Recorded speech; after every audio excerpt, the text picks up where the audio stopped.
Okay guys, hope you're all well. I've had a question through. It's quite a good one actually, so I thought I'd do it in this Q&A format. There's quite a lot to talk about around it, despite it being seemingly quite a minor thing. So in a lot of pictures and videos, you'll see there's a difference in opinion about whether the fingers should be open or whether they should be closed when it comes to techniques like your mawashi-uke, like your kaki-uke, like your teisho-uchi, like your palm strikes, etc. When you're in Okinawa, you'll get various information from various teachers. Everyone has their own kind of like approach to doing things and their own preference. But one common thing is you'll be told to close the fingers. Now, reasons for this. You got to look at this two ways, right? You have one school of thought which is about the aesthetics, about the overall look, about neatness, about having nice square corners so everything fits in a nice little box and everything looks the same. This is largely the mainland influence upon the Okinawan arts to make everything standardized, make everything as it should be, as goes with the culture. You know, everything has its place and everything conforms. Okinawa was a little bit more loose around that. There was a bit more space for individualization, for tailorizing the arts to suit your own circumstances and needs. So again, it comes a slight difference of approach and mindset. That said, if we look at the fingers together position, because this is something that they don't discuss, to have the fingers together and be able to articulate the wrist to where it needs to be is actually extremely hard. Okay, so the harder version to do is the closed fingers version, where the fingers are stacked neatly. Now what happens, what we're trying to get, let's say in the case of mawashi-uke, where we're coming to this end position here, we're trying to get that 90-degree angle of wrist flexion here.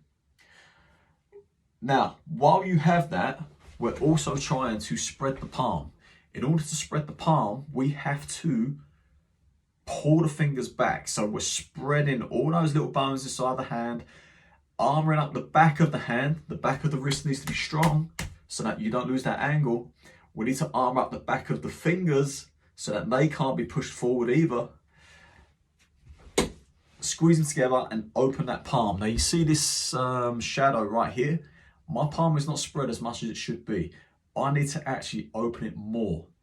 The only way I'm able to do that, with my lack of strength in the forearms and my lack of strength and development of the hand, the only way I can achieve that for myself is by opening the fingers and using that to spread that palm a little bit more. I should, if I'm optimal and fully developed, be able to do that with closed fingers.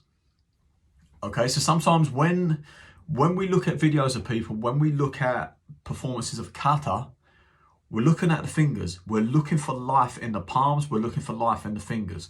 This can tell us an awful lot about someone's development. One thing you'll often see when people do the closed finger version is a lack of control over the little finger. So as they're pressing out, this will be especially apparent in the bottom hand. So here, the little finger really wants to come out. It takes an awful lot of strength, an awful lot of development in the forearms to maintain control of that little finger whilst you're powering up that palm and spreading the surface. What you will often see is as soon as you start to do that, the little finger will start to disobey and travel out. Again, this is an indication of misdevelopment or underdevelopment in the process of forming a grip in the forearms.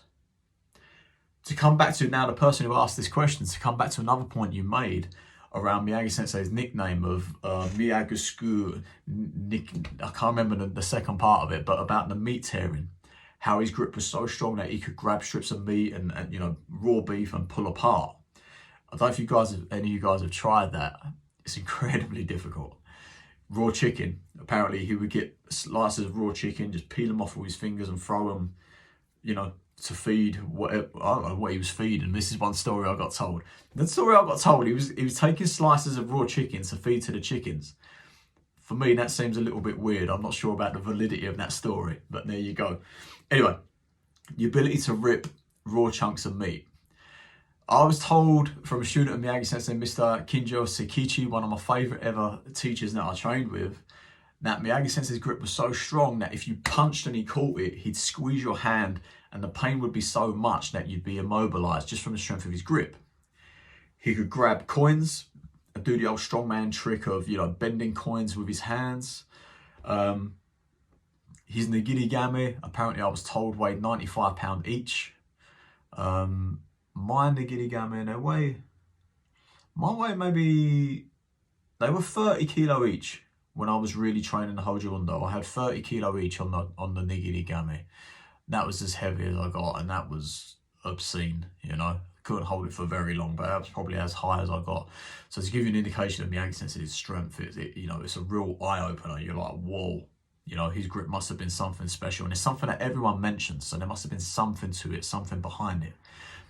My point in question, though, this isn't developed just through use of nigiri game. This is something that came to me after I got stronger with the jars.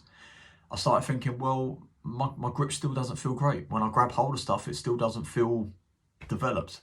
I still don't have that ability that Miyagi Sensei had. So my conclusion was it wasn't developed just through the nigiri game. This developed something different with regard to structure, with regard to core stability, with lactic tolerance in the grip. But if we're talking about overall development, now you can practice this throughout all your kata. So if you are aware of these details, let's say you're practicing your tensho and you're doing your palm and you're noticing this, you've got to pull that in, spread that palm. See how this thumb's coming in right here? I've got to get that back. I've got to get that back so that tip of that thumb is right here.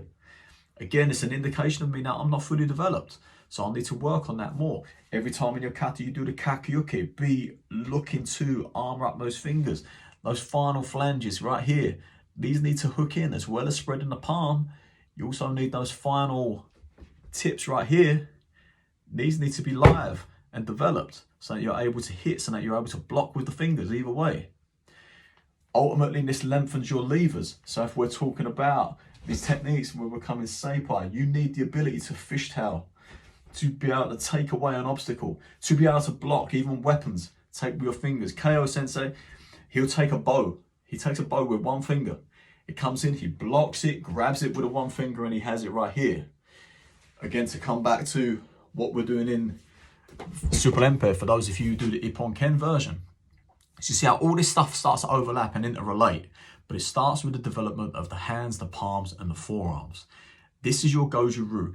This is your link in your suspension bridge. If this is the Ju, this is all loose. This is the connection point. This is the go. This is the other go. In between, loose. This is your Ju.